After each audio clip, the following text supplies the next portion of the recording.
I place a lot of value on leaning into things that are challenging. I think sometimes it's important to realize when you're overstepping the mark and when actually you need to call a day on it.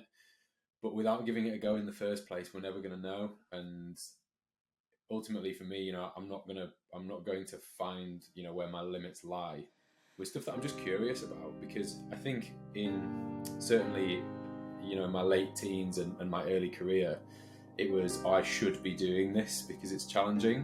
Whereas now it's kind of like, well, what can I gain from this challenge? And I think that mindset shift of like feeling pressure to go and do something, whether it's a sport or a competition or a shoot or whatever it is, rather than feeling pressure to go and do it, it's the curiosity of, well, what can I gain from this process?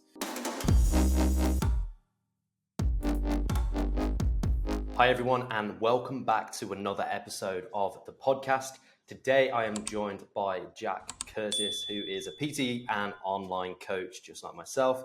We know each other through an awesome group of individuals, the Supercharged group, which is the business mentoring group that we're both part of. I wanted to invite you on the show today, Jack, because I just think that we've got you have some really interesting points of conversation that we're going to discuss. So welcome to the show. Thank you very much, mate. How you doing? I'm good, thank you. How are you? Yeah, very well, thank you. Good. So I think the place that I want to start really is one thing that I really love talking to people about is how they got into the world of fitness, and more specifically with coaches, how they got to the point where they were like, I want to help people do this. So where did it all begin for you? So I guess we probably need to go back a little bit further than when I became a coach, because my kind of story, I guess, starts when I was a teenager, and I was always really active as a kid, but I was always on, the slightly bigger side when I was playing rugby and when I was playing sports, and I was always the big kid in my friends group. And I'd kind of got to a point with rugby where I was getting relatively decent. We were getting sort of invites to like the local like county trials and stuff like that. But one year in particular, we were all lined up to go in the sort of January time, and it got to November, and I got a pretty bad neck injury while I was playing rugby. So scrum collapsed, had to take a couple of months out, came back to rugby after that. And as luck would have it, my appendix decided to burst. Thankfully not while I was playing rugby, but that took me out for probably another, the rest of the season, definitely. And what kind of happened then for me was a series of, months of essentially eating like I was still playing a lot of rugby, but not actually doing any of the sport. And it led me to a point of, I can pinpoint the exact moment where the change first started to happen for me. And I was sat at Christmas dinner, and I'd actually just had my third helping of Christmas dinner that year. And I remember going upstairs and catching a reflection of myself in the mirror, and I could see my belly overhanging my trousers. And I just had this real, it was a penny drop moment, but in a real sort of like heart hit the floor, like real low point for me, when I had this thought in my head that, like, shit, if I don't do anything now, like, I'm going to become a statistic at some point, before I even get to 50. Like, this is really bad. I'm really, really not okay with this. So what kind of ensued from there was me just starting to make small changes. And the funny thing looking back is it's a lot of the stuff that I teach people to do now, and I have no idea where I got it from. So stuff like just changing small kind of habits with my food, walking around a bit more. And one of the main things that I did was when I used to go up to the fridge as sort of like habit every day when I got in from school. And I would go in, get this massive bowl of cereal, pour a load of sugar over the top, and sit there and eat this like mixing bowl-sized bowl of cereal. But instead what I'd do is I'd go up to the fridge and put my hand on the fridge and out loud say, "Are you really hungry?" Which, looking back with all the education I've got now, this is real sort of mindful eating 101, where you're just breaking the cycle of cue and response with giving yourself a little bit more time in between. So little did I know that I was picking up all these things along the way. And as the months went on, I got sort of more and more results, and ended up finishing my sixth form in a much better position in my life, way more confident, because I'd been getting into the gym and getting back into rugby, and ended up doing a ski season from there and becoming a ski instructor for a year. And I think that's really where the coaching side of it came in for me, because I got so much joy out of seeing people get this, from 5 days, being imparted with, like, we've learned some new skills here, we've got something valuable from this time with someone, and I've been able to give them that as an experience, was a real sort of like light bulb for me. Like, if I'm going to be doing a job for a long time, I want it to involve this. And as I came back to the UK after that, so that was in Canada for 6 months after I finished school, came to Newcastle to university, and had a chance meeting with someone who is now my colleague, who is my first ever mentor, who we had a conversation over a Christmas dinner while we were both working at Cotswold Outdoors about personal training, because it was something I was interested in. I had a few friends that did it. Turned out he was a mentor on this course. And as my second year went by, I ended up qualifying as a personal trainer and came straight out of uni into that job, working in the same gym as him. And I guess the rest, you can say, is history from there. That's awesome. That's awesome. I love that you just naturally knew some of this like mindfulness stuff that we teach our clients now. And it's, where do you think, I know you said that you weren't really sure, but what kind of sparks that inner thought of questioning whether you were actually hungry? Because it's something that so many people just, even when you're aware, when you're self-aware, and when you're even in the know, it's something that you can so easily do when you're at home. You just walk to the fridge, open it, and like you shut it again because you're not even hungry, but it still happens. So where did that come from, do you think? Do you know, I genuinely think this came from how much of a great relationship I had with my mum at home. We were really open about, about everything that was going on in our lives, and I never felt like I couldn't ask her anything or couldn't tell her anything if I was concerned about it. And there wasn't one point looking back where, even when I got to my heaviest, and we've had conversations about this, that mum was concerned about where I was heading, but she never passed comment on what I looked like, my weight, that I should do anything about it. There was never that conversation sort of pushed on me. It was always there if I wanted to have it, but it had to come from, within me to go and seek that conversation happening. So I think because we never had a kind of relationship where she would tell me things, it was always let's ask questions and let's sort of like go through this together. I think because my mum was so good at doing that, and funnily there was a while ago that so mum stopped smoking a couple of years ago, and it was just before she stopped smoking. We had this conversation in the car, and I was using some motivational interviewing questions on her, and she stopped me halfway through and said, "Jack, I know exactly what you're trying to do." And she picked up on it because she's a GP and she uses a lot of that at work. And I think because of her skill set and her personality, I guess I probably took quite a lot of that from conversations that we'd had. And when I said, "Look, Mum, I feel really upset with where I'm at now. Like, I really want to make a change of it, and I need some help." It wasn't okay, here's what you're going to do. It was right, well, what can we do about this then? And it was very much a kind of a guided process of like, I'm here to listen and ask questions. And I think maybe just that process that was the first time I'd wanted to actively change my body.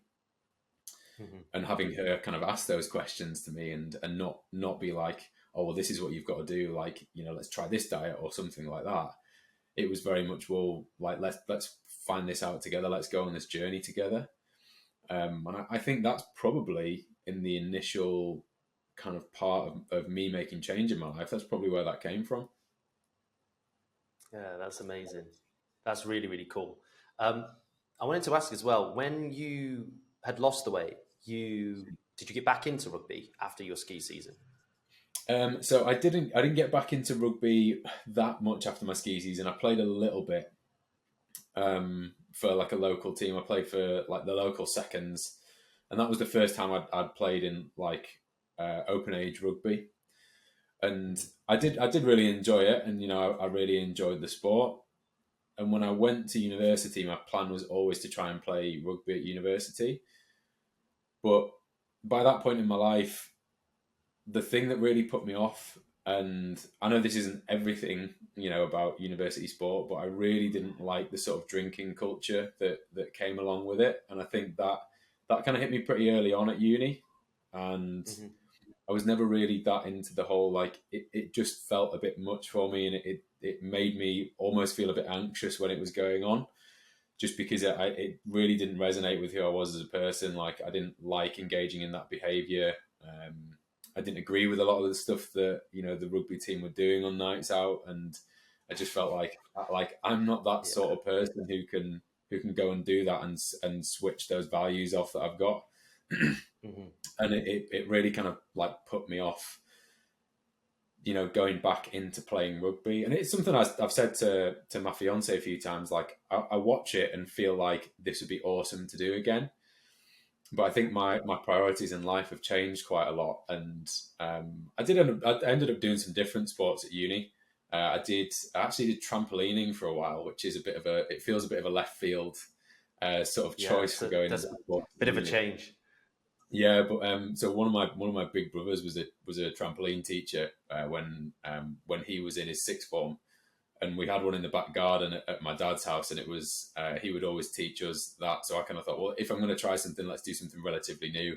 I kind of know a bit of it, and just like the kind of sport and everything that went along it there, it was like I still just wanted to do something fun, in sports, but without all the kind of binge drinking culture that came with it.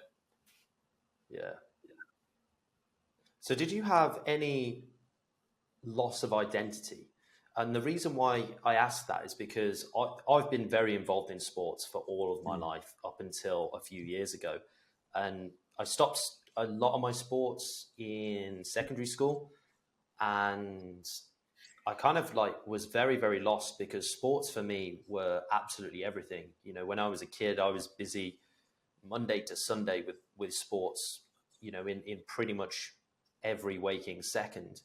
And then I had like a little bit of a loss of identity when I gave those up in secondary school. And then I competed and was a fitness model. So then I kind of wrapped up my identity in that. And then I started playing American football, and I broke my arm and thought, oh, you know what, I'll give it one more try because like that was a freak accident. And then I broke my leg. I ended up like with a really bad break, tib and fib, and then had like a pin and a metal rod put in there. And then after that, I kind of was just the identity of, obviously as a trainer, I was still very attached to that. But as a sports person, it was really difficult for me because I was like, well, what am I now? Yeah. I think one of the main things that happened with me that maybe happened a little bit before I gave up rugby, and it's Mm-hmm. something that I did notice when I made all these changes in my life, and I went from being the guy in my friends group that would nail a family-sized pizza after drinking 8 pints on a night out to being the person who was more conscious of that, and I didn't make those choices anymore. And I think whenever one person within a group decides to make a change, especially if the magnitude of that is quite large, then your identity does change with that. Whether you're willing to accept that or not, you probably are going to change in that process. And I kind of come to realize this when people were maybe not questioning what I was doing, but certainly noticing that I was doing things differently. And I kind of realized, like, I think I have become someone different in this. I'm not that person anymore. And there was this element of almost letting go of who I used to be. So I think because that had happened already, when it came to leaving rugby, I think going back to it, because we played as a team we played as a team for 10 years, and it was the same guys, and we were all kind of like, we felt like brothers. And it was Yeah. a really emotional, really difficult thing to let go of. There were a lot of tears when we all went our separate ways. So going back to it just never really quite felt the same. So I guess it was when I went back to play open age, it was very much a kind of like, right, I think this chapter's behind me now. But that kind of point in general is something that it does really resonate, because at various times, working as a trainer, there have been things that I think certainly in my earlier career, and less so probably in the last two or three, where I've kind of found something I've enjoyed, and that's become the thing that my identity is wrapped around, whether it's been like, functional training or whatever kind of diet philosophy we believed in at the time, or whatever sport we were competing in. For a while it was me as the power lifter. And funnily, people still see me as that sometimes, and I'm kind of like, no, I don't. I'm not just that guy. That's not me. Yeah. And I think because of all these various kind of iterations of different hobbies or different likes, different dislikes, different interests, and me maybe kind of like wrapping up who I was around those, I did get to a point where I'm kind of like, well, that's not me in my entirety, and I can see that I wear all these different hats in my life, and I don't have to be just Jack, who is a powerlifter, who is the powerlifter that works here, and the powerlifter who has a family, and all that sort of stuff is actually that's different parts of me that get given to all of this, and I don't need to attach myself to that one aspect, because if I want to leave it behind, then actually for me now it's a lot easier to go, do you know what, I think I'm done with that, and I can let it go, and I can let that part of my life either remain there, or I can pick it up again later. But it's definitely, I think, going through that experience a couple of times and being like, well, I'm going to have to leave this behind, and sometimes feeling like you're having something ripped away from you. I think certainly with when we ended our time as a team, as a rugby team, was the first time I'd really felt that. And I think because maybe it almost felt like it was being taken away, rather than me saying this is the end of it. I'm making a change. It was like, you just can't do this anymore, and there's nothing you can do about it. I think because of those experiences, it's actually the more that I do, and the more variety of things I experience, the more I'm able to go, right, that was really enjoyable while I did it, but it's not me as an entire person, and I can let that go if I need to. It's an interesting point, because I think as well, going through those sort of moments builds up a little bit of resilience, whether it's emotional or mental, because as you say, it's any sport, a team sport, you do have a bond with the players, it's like a brotherhood. And that's one of the things that I really missed as kind of like an adult, to be honest, because I think going to the gym, I love it, and it'll always be something that I do. But I missed that camaraderie. I missed that, that bonding, the banter, and just like being with a group of guys that were just all like being competitive. And so, yeah, that's why I got back into American football, and then broke a few bones in the process. But what I wanted to talk to you about as well was leaning into challenges. And I know that that's something that we have both spoken about before, but I think that it's something that so many people are just really uncomfortable with doing. And yet the beauty of that is when you go through those challenges, these situations that we're talking about, with me being American football, you being rugby, the lessons that we can learn from that challenge is... Yeah. I think it's one of those things where like there's always going to be an amount of discomfort involved in that, and at the same time, I place a lot of value on leaning into things that are challenging. I think sometimes it's important to realize when you're overstepping the mark, and when actually you need to call a day on it. But without giving it a go in the first place, we're never going to know. And ultimately, for me, I'm not going to find where my limits lie with stuff that I'm just curious about, because I think certainly in my late teens and my early career, it was, I should be doing this because it's challenging. Whereas now it's kind of like, well, what can I gain from this challenge? And I think that mindset shift of like feeling pressure to go and do something, whether it's a sport or a competition or a shoot or whatever it is, rather than feeling pressure to go and do it, it's the curiosity of, well, what can I gain from this process? And I guess a really good example of this is like, so I do a lot of walking in the mountains. I love being out in the mountains. So me and my dad go and do a lot of walking together.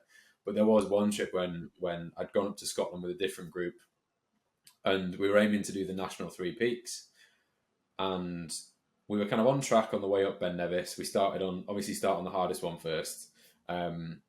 and got halfway back down and quickly realized what a terrible, terrible idea it was, and that none of us were prepared at all.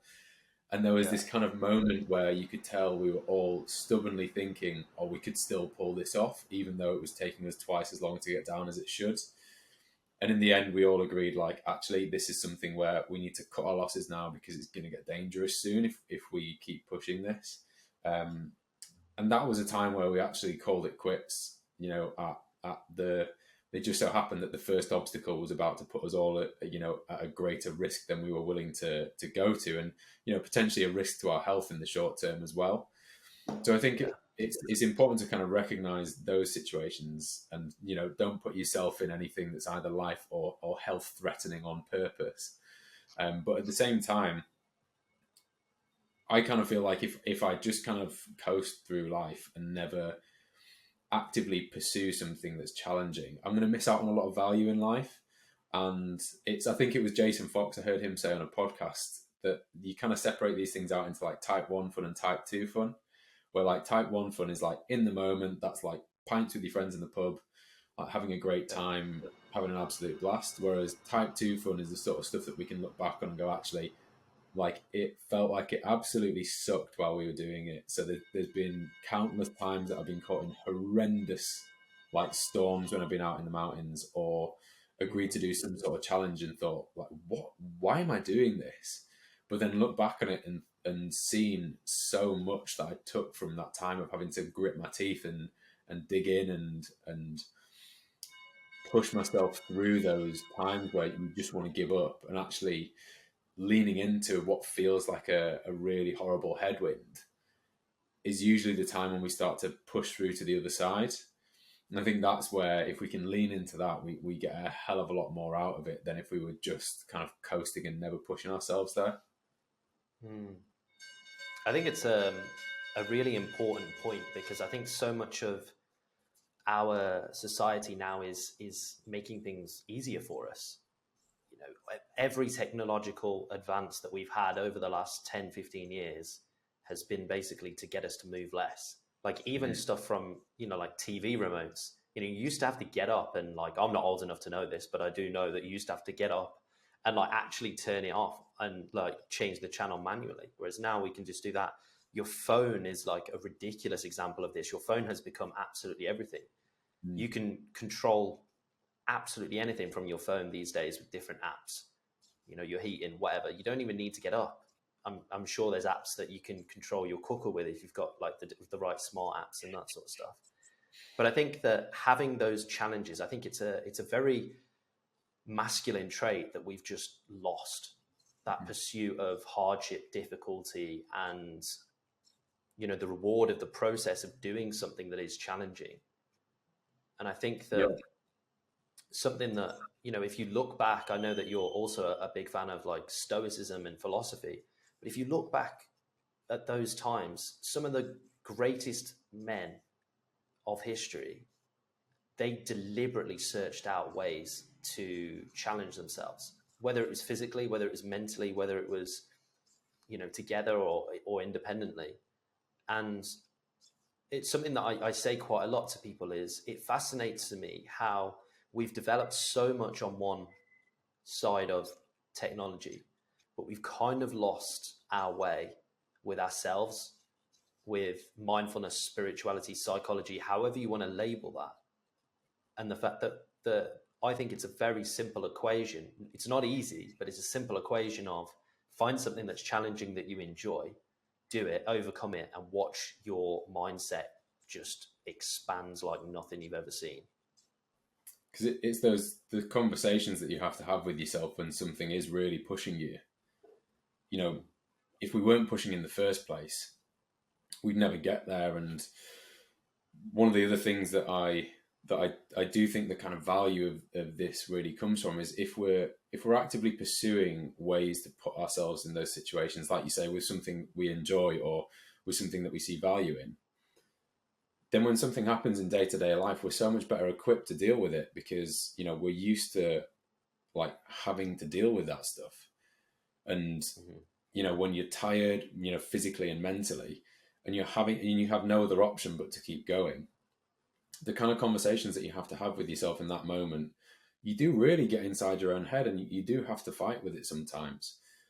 But as you say, the abilities that you gain from that just make day-to-day life so much more easy to navigate. And if we're never sort of building resilience and looking to do that outside of times where we need it, then we're going to be left high and dry when life hits us with something.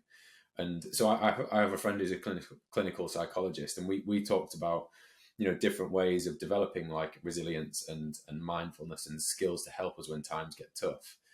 And I really like the way that she kind of phrased it, and I've probably applied it in different ways to what she would do in her work. But it was thinking about like, well, when times are easy, that generally tends to be when like we just go, cool, like we're coasting here, this is absolutely fine, I don't need to do anything. But then when something difficult happens or something challenges us, and I guess a prime example of this was the pandemic and having to go into lockdown. That's a very abrupt challenge to a lot of people's lives. Yeah. And without those pressure gauges already built in, I think a lot of people did really struggle with that. And it was certainly something that I could look back on and be grateful for, was that I've actively pursued things that have pushed my mind to quite, sort of dark places to have to go through. Where when something like that happens and it requires resilience to deal with, we've built that in times where we've been actively seeking it. And because you've done that, it equips you with skills that you can just draw upon at any point. Yeah, and I think it's something that, for me, in the last 6 months has really clicked and just resonated more than ever before, because I think responsibility is a big word that we use that isn't taken seriously enough. Personal responsibility to social situations, responsibility is a huge thing. And I think that when you're running a business, part of a family, whatever, you have certain responsibilities, in my opinion, and sometimes you're not going to feel like doing them, but that's where the whole responsibility comes in, right? Because not everyone wants to go to the gym every day, but you have a personal responsibility. Okay, maybe not every day, but however many times you set that's realistic for yourself, whether it's 2, 3, 4 times. Yeah, after work, you're tired, you might be completely stressed out, but ultimately, you've set yourself a goal and you need to be responsible to getting to that milestone. And I think that brings me on nicely to the next question I have for you, which would be something that I find and have struggled with in the past, I'll be honest with you, is the discussion surrounding mindfulness and compassion versus complacency.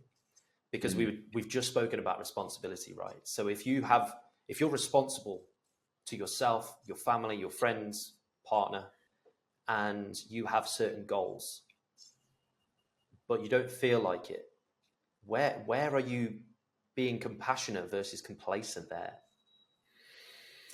It's a big question, isn't it? And I think this is kind of going on from your point about responsibility there. One thing that I talk to my clients about is taking ownership of the whole journey and not just the good bits.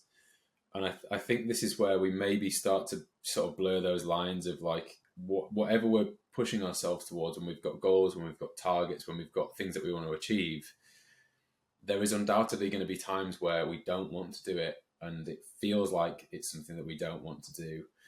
And there's going to be a temptation there to sack it off and revert back to behaviors that potentially weren't helping us in the past. So I think that there comes this line between self-care and complacency, where I think when a lot of people hear the words mindfulness and self-care, they think, bubble baths, hot chocolates, putting your feet up, binging on Netflix, which are great sometimes. That's totally appropriate to do.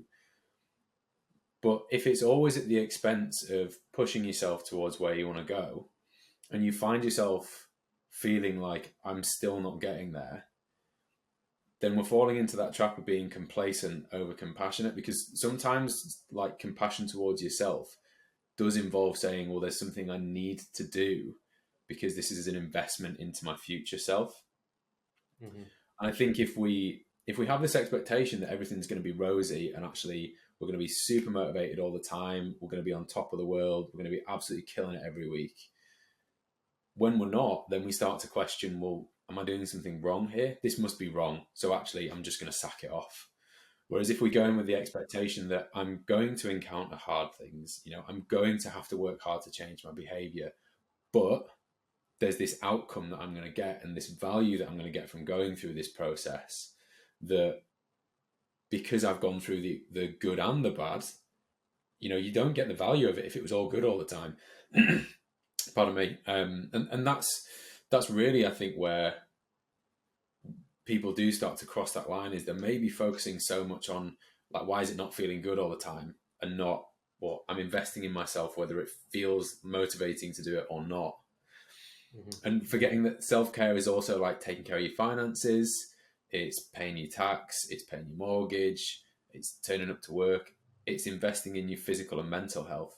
It can also involve going and reaching out for therapy and reaching out to friends and making sure you're socializing enough.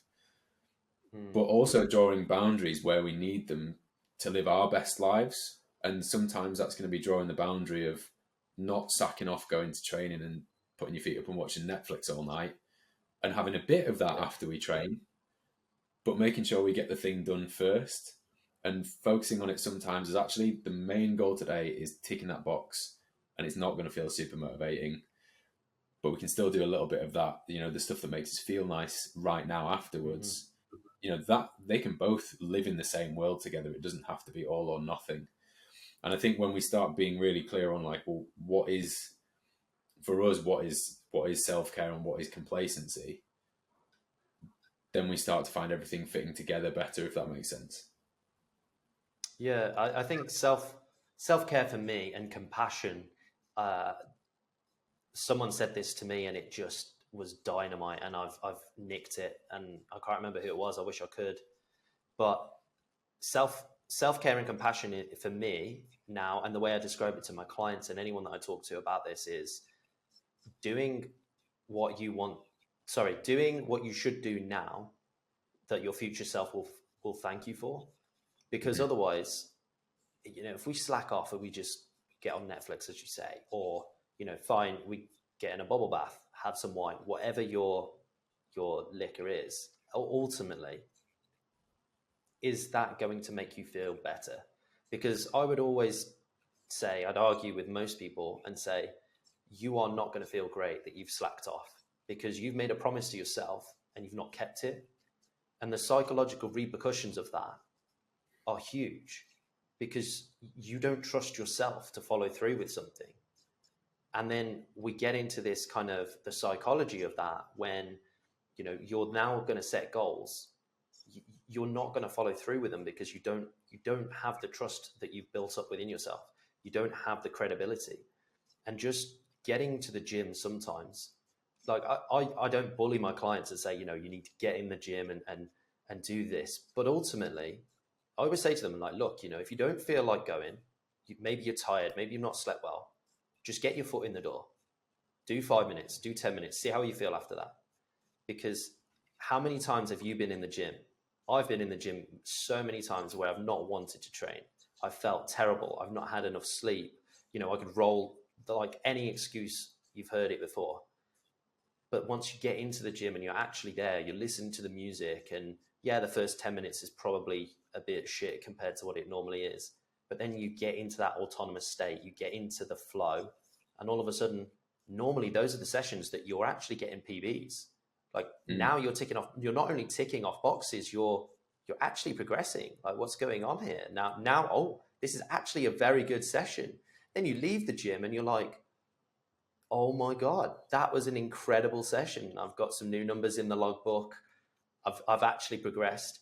And that kind of, that high, obviously we've got the endorphin release, but I think that high after that is just the psychological response of you sticking to the promise to yourself. Yeah, for sure. And I think it's kind of about holding yourself to the standard that you want to live your life at. And that is going to look very different for everyone. And as I totally agree with you. We're not here to bully people into training. I think that's totally the wrong way to go about it. but I do a similar sort of thing where I say, promise yourself you'll go and warm up. And if you get through the warm up and it's really not going to be that session that day, well, let's come up with something that you can just do instead. So we have a kind of, well, these are your goals and this is what's going to help you. So I had this conversation with someone the other day that this is someone who's a new dad. He's very sleep deprived at the moment. And there's some times where he gets to the gym and he's like, I'm literally falling asleep while I'm warming up. So one thing that we use is a thing called implementation intentions, where you have a very specific, think of this like a turbo plan B. It's a very specific, if this happens, I will do this. And it's almost employing like a childlike way of thinking that you just get two options. So if we get to the gym, we warm up and we're too tired, do you know what? We're going to stick our headphones on, we're going to put a podcast on, and we're just going to walk home from the gym instead of getting the bus. So we get a 30-minute walk in, like we'll draw a line under that day, try and get a better night's sleep, and then we can go tomorrow instead. And it's something that allows people to still kind of have that, well, this still aligns with my values. But right now, the self-care thing is practicing going, do you know what? Today I'm literally falling asleep on this treadmill. There's absolutely, if you can stand there and say to yourself, I can 100% guarantee that today's session I will not be able to do properly and it's going to be a waste of my time. Cool, well, let's do something else instead. And maybe they are the nights, where you get home and you run yourself a bath and you relax in it a bit more because it means you can show up the next day. But it's making sure that we don't start letting those other actions slip and we just start focusing on doing stuff that's really nice right now, because then we're never investing into ourselves and we're never getting that return on investment. And that's where we get into that cycle of doing stuff that feels great now, which is fine. But if we're only ever doing that, we're going to get to that point where we're just stood at square one again going, things have slipped. So it's making sure that we do balance those, like the days where you're really, really dragging your feet to get somewhere. As you say, you might turn up, do your warm up and you smash a PB and it's the best session you've ever had. I've lost count of the amount of times that I've done it. But I think promising yourself that you'll try and do it first, go and do the warm up, and that's a non-negotiable. And what other things in your life are non-negotiables that are standards that you have to hold yourself to, that ultimately sometimes you are going to have to push through, but make you feel great and make you feel like you're living the life you want to lead. And this is where understanding your goals, that you have to leave behind some of the old you and you're becoming someone else. This is where, your journey in fitness doesn't just take you somewhere physical. You do change as a person as you go through it. And I think once we recognize that part of that fight within us is that we have to let go of some of this old stuff, and that we might have to push back against this feeling of, but that's really comfortable over there. And, it's a bit challenging to do this stuff. It is right now, but in 3, 4, 6 months, it's going to feel totally different. And this is going to be a new normal where you're moving towards where you want to be, precisely because you've not been complacent about these things. And I think it's really difficult, I think, for people, especially with fitness, because fitness seems to be one of the realms where most people have an opinion and are also taken seriously for it. I think, like, for example, I saw a great post. It was a sponsored post, actually. I don't know who it was on Instagram, where it just went along the lines of Chris Bumstead started listing off loads of like real top athletes in the bodybuilding world and cycling world, all have coaches, and it just named anybody's name. It was like insert name from Bolton, but you don't need a coach. And I thought, yeah, that was my first response. I kind of like laughed and smirked, and I just thought, although that's a bit on the nose, I think it's one of those things that I think it's so undervalued because there's so many ways, there's so much information out there now. It's overwhelming, and there's so much bad information. So although it's easy for us to sit here and say, you should commit, you should do this, and you should do that. It's one of those things that unless you are applying the right structure, because how many times have you had a conversation with someone and they're like, okay, fine, it's January. I'm going to the gym every day. I'm training for an hour and a half. I'm hitting chest 3 times this week, full sessions, biceps twice this week. I'm not training legs. I'll do them in a couple of weeks. You know, those sorts of things. And they're just choosing unrealistic, unsustainable approaches, which mean eventually they are going to pack it in. Like it's impossible to maintain that level of intensity. And then they're going to go, you know, this is way too difficult. I don't want their own perception of what they have to do means that they ultimately cause their own failure. And I think it's a really interesting point because it's difficult for us as coaches to kind of overcome that. How do you think that we could? I think the first thing with any conversations that I have with people, I'm looking to understand, you know, where are they at in their head when they're looking at their goals, and what do they perceive as like the road ahead.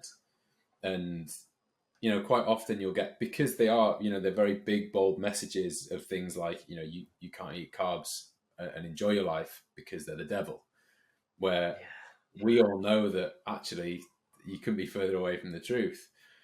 And I think it's important to have those conversations of like, well, what do you perceive like this journey ahead to be like? What's it going to feel like in your head?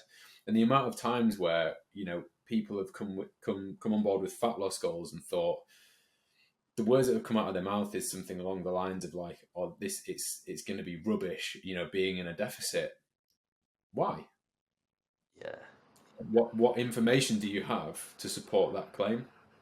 And I totally nicked this from Emma Story-Gordon. The study that she shared on two groups in a study were both given an omelette, and one was told it was 4 eggs, and the other was told it was 2 eggs. So the group with 2 eggs reportedly were hungrier through the day and ate more food, whereas the group that was told it was 4 eggs weren't as hungry through the day and ate less food. And you can probably guess the kicker, that it was exactly the same omelette. It's just that their perception of what it was totally different. So if we go into our goals with the perception of this is going to be way too hard, I'm going to have no social life, it's going to be rubbish. Well, it probably is. Yeah. So we've already decided what that journey is going to be like in our head. So if we never stop and question it, and it's one of those things where I think a lot of people might think people who work in the fitness industry never experience that, where I can wholeheartedly say I do, and I have done with lots and lots of goals over the years. But the difference is when you stop and question it and think, well, what evidence do I have for that? Like, if this is something I've never done before, how do I know what it's going to be like? And the approach that I always encourage people to take, and anyone listening to this who's got big goals, I would also encourage to take, is be curious about it, and don't decide it's going to be a horrible thing to do before you've even experienced it. Because people ask, what if? Well, what if not? What if it's not bad? What if it's amazing?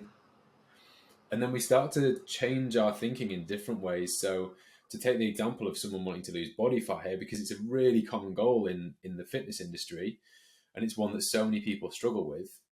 Well, this then becomes, I'm not restricting my entire life. I'm not restricting, you know, being able to go and see my friends.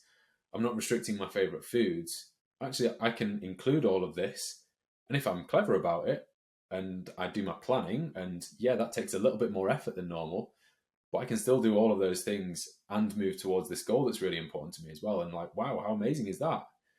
And the only thing that's changed is your perception of what you're actually doing. The thing remains the same. We still have to be in a deficit, although that's a phrase that's been done to death. Like, we all know it. Yeah. We all know that there's principles of change, but the way that we perceive them is, you know, in my mind, way more important than the thing itself. Ollie said it best, didn't he? I know that I wasn't at the Q4. Were you at the Q4 event? No, I had a bit of a last minute change of plans due to various members of my family having to go into, thankfully, non-serious medical events, but various members of my family had to go into hospital. So I was on nurse duty for a number of different people at the last minute. So I missed out on the Q4. Man. Sorry to hear that. I'm glad that they're all okay. Yeah, But he they're said all it fine. in the video. I wasn't there. I'm still in India, but he said that mentoring and coaching, what we're doing is just changing belief systems. And that for me it just resonated so much, because the amount of times that I get clients that come to me who have these preconceived ideas and notions of what they need to do to get into shape. And when you just unravel these thought processes and what they can do and show them the reality, it's unbelievable, because they can go on date nights, they can go to weddings, they can go and eat out, they can eat out, they can drink alcohol, they can do all of these things. I don't want to be too bullshit here and say they could do anything that they want. Obviously, we have to apply limitations. We have to apply structure and systems. Otherwise, it's a very slippery road.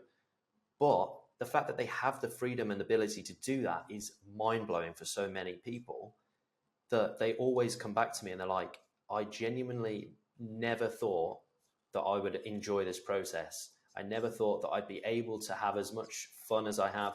All my friends, all of them, all my clients, and I'm sure you're the same, will all say to me, they're asking me how I'm doing it, because I'm going out. Like, one of my clients went on a week's trip to Florida, right? Had a hen party there, a wedding there, came back lighter, and literally we didn't even track any macros at all. Mm-hmm. I just said to her, I was like, look, you've worked now with me for 6 months. We've established a really good foundational baseline of knowledge. Like, what you're doing now. I'm not going to say you need to get all your training in when you're away for a week and it's just supposed to be this insane moment that you're never going to get back again. Mm-hmm. And she came back lighter, and she literally said to me, she was like, Dan, everybody was asking me how the hell I'm doing it, because I was eating the same stuff as them. But obviously there was limitations, as I said, because she'd implemented all of this structure and systems in place. But I just think it's if I could do one thing with my coaching and with my social media presence, is just to dispel that one limiting belief that you have to approach it in one way. Because there's so many ways to skin a cat, and there really is. If it fits your macros works, strict dieting works. I wouldn't recommend it. It's boring as hell. I've done it. It gives you terrible relationships with food, but it is what it is, and we learn from that. And I think that if we can, as coaches, just kind of really shift the direction of that, we've won. And it's interesting because the amount, I'll show this, but I'm drinking a Coke Zero, and the amount of times, on my social media, or a Monster Zero, what I'm going to say. The judgment instantly is yeah, see, the judgment is they always say, it's the same line. It's either, should you be eating that, or should you be drinking that? And you're like, why? Why should I not be drinking this, or why should I not be eating this? And I've bumped into a few clients, and sometimes I genuinely have been taking the piss with the restaurants that I've been at. They've been proper food porn joints, and they've walked in and be like, Dan. But again, I think it's interesting that not just our clients, everybody, we all have preconceived notions and ideas of what we need to do to attain a certain end goal. And going back to what you said earlier, going through these challenges, going through this discomfort, going through the act of having to be resilient, I think it opens up your brain, your mindset, your belief system to, well, actually, if I look back to this situation, I was actually thinking the story I was telling myself was significantly worse than the reality. And I think if we can get to that point. And that, I think the point you make on people's expectations, and I think, for me, this is probably one of the most important bits, I think, of anyone's journey, is challenging some of those and just understanding where someone's coming from with what they expect. And from my coaching, I have a lot of I have to give a lot of credit to my coach, Paul Standall, who I know has been a guest on here. So I started working with Paul to do a photo shoot, and the way that he approached coaching me about it was, at various points through this process, we had conversations about, what are your expectations of this next part? We're about to change something, how do you feel about it? What's kind of going through your head? And I think when we can do that, we can start to almost not compartmentalize, because we can never plan for everything, that there are going to be ultimately things that get in the way.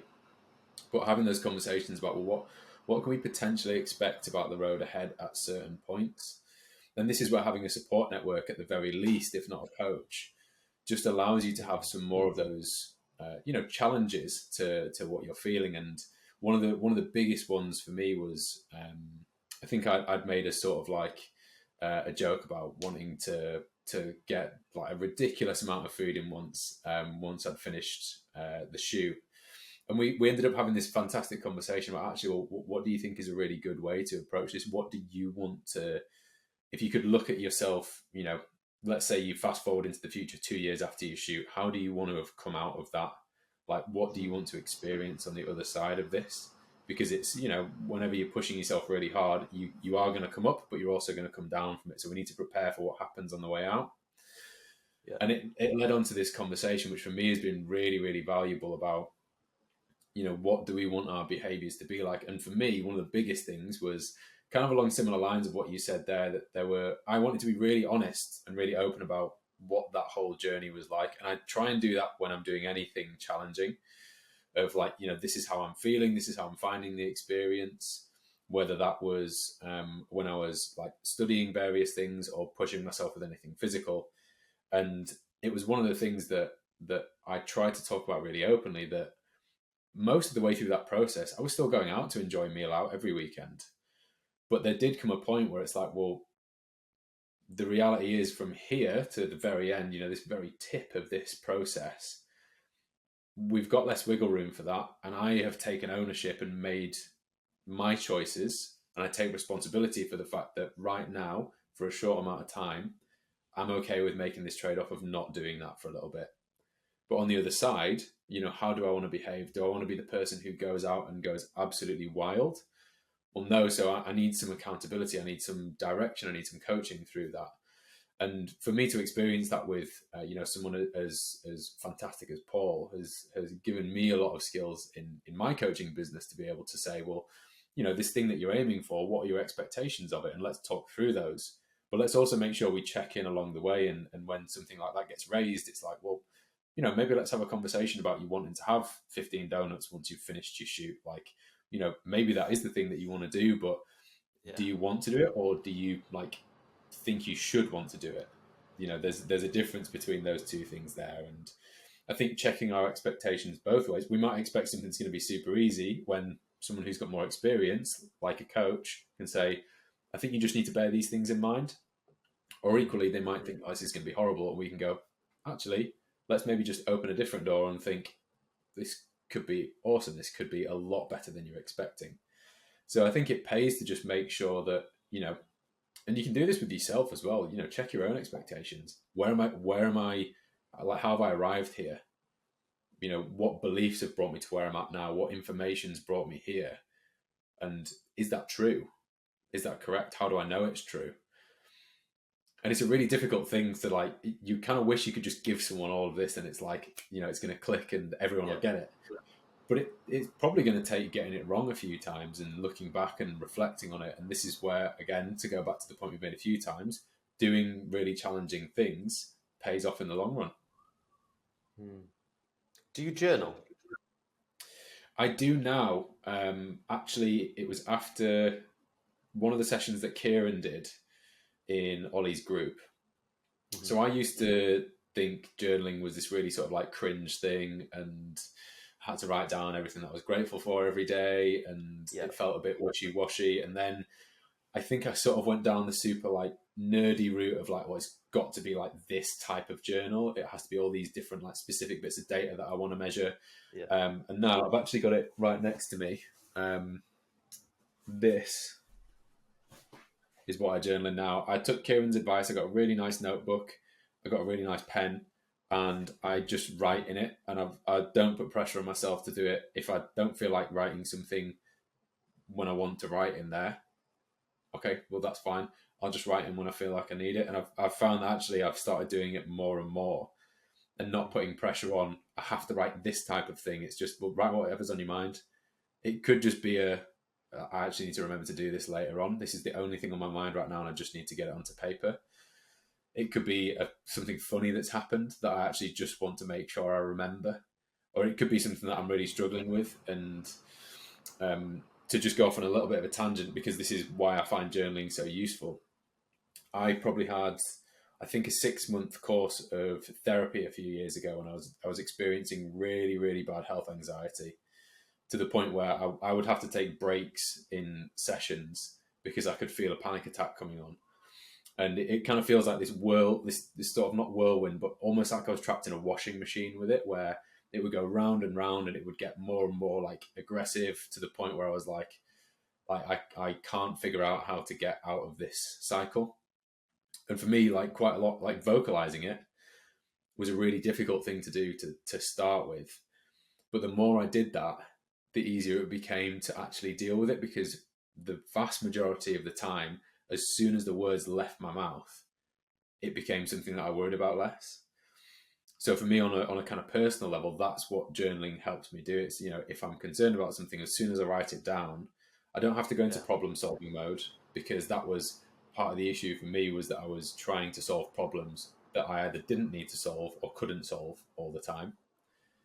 But because it's something that I feel is a skill of mine, it was the default. So I've kind of had to teach myself to switch that off with those things. And sometimes it's just the act of writing it out, me seeing it on paper and going, do you know what? There's either nothing I can do about it, or it's not something I need to worry about. And it really kind of helps just bring things down onto a level. Like I said, or just write whatever I'm feeling in that moment in time. And I've got a massive amount of value from it. Yeah. Everything. Thank you for sharing that, by the way.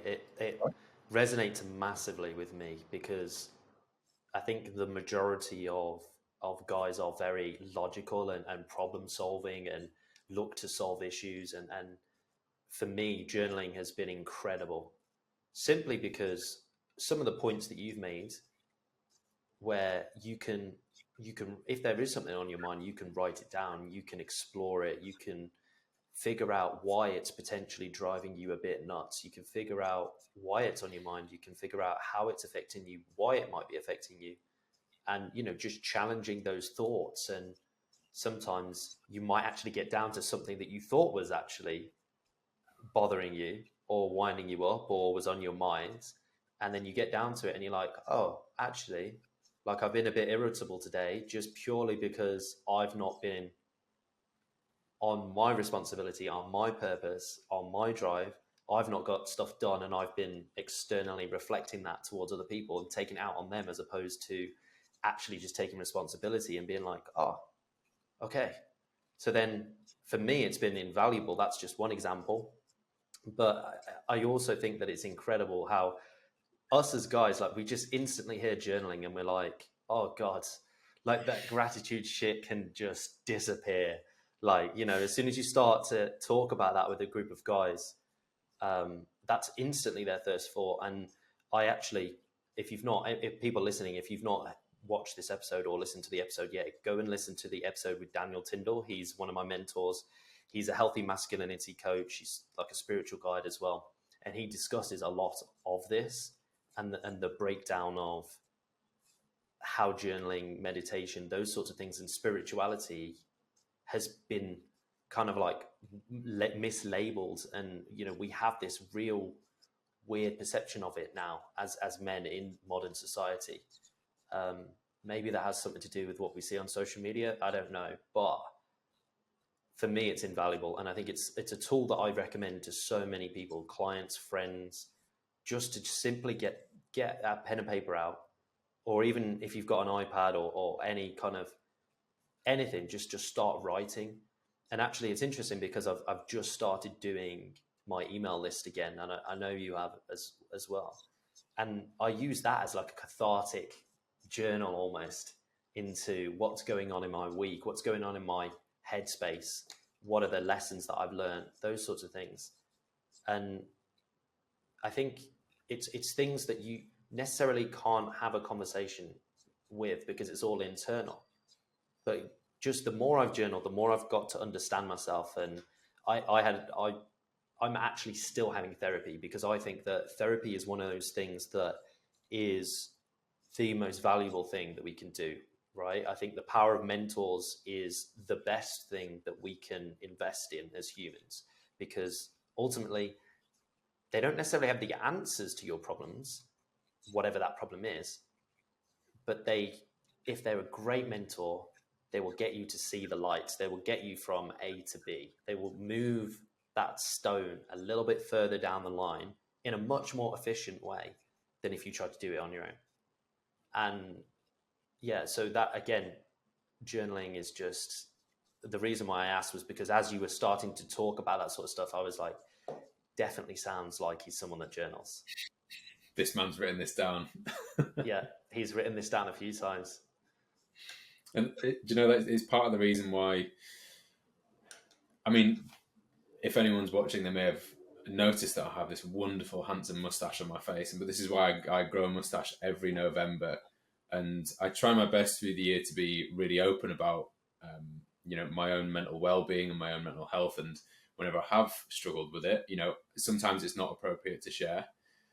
But I think, after a point, especially when we're in an industry which is focused on ultimately caring for people, that that is part of our journey and part of our lives that is worthwhile sharing if we feel comfortable doing it, because it's part of our health as well. And every time I have shared and been open about, well, I've had therapy because this is what I was experiencing, there's always part of me that's like, am I oversharing here? Like, is this a bit too personal? But the response is almost always from blokes saying, I'm really glad you shared that because it's been something that's been on my mind. And you saying that you've done it has made it less of a sort of like a taboo or whatever for me to go and do it, which is awesome. And I think it's also probably one of the things that I think a lot of men have, lost touch with, is being able to speak about how they feel and being able to say, actually, I am really struggling in my head right now, that, therapy would be a really valuable investment for me. And I totally agree, it's that ability. And when you've experienced it I remember the feeling of the last session I had with my therapist, Matt, when he said, I think we've kind of got to where you wanted to be now. Like, how do you feel looking back at all of this? And it just happened without me realizing. And there was so many points on that in that process where he asked questions that totally disarmed me. And a few in particular just left me like totally speechless about, like, how did you know how to ask that? Because I hadn't even thought of bringing that up. And there was no sort of like, Freudian head, like, I think you're experiencing trauma with a big T sort of thing. It was, let's just kind of go through this process together and let's try and move from A to B and understand the way that you think. And I think, that's why I'm so keen to share about doing stuff like journaling and having therapy and having CBT and investing in those things, because it was one of the things that I think held me back the most, was the way that my mind was kind of holding me back from living my best life and being able to enjoy a lot of things because I was so anxious all the time. And, everyone's mental health and mental well-being is different, and it's important to draw the line, like, we're sharing this, but we're not mental health professionals. Yeah. But at the same time, the initial act of sharing it for a lot of people can just bring that barrier down, where it's like, oh, well, that's the thing, that he's a bloke and he's into lifting and, this sort of stuff that we traditionally label as manly, but he also is fine to talk about the way that he feels. Maybe that's something that I could do as well. And, I think the more that we can share that, even if it's growing a ridiculous 70s dirty movie mustache, then the better.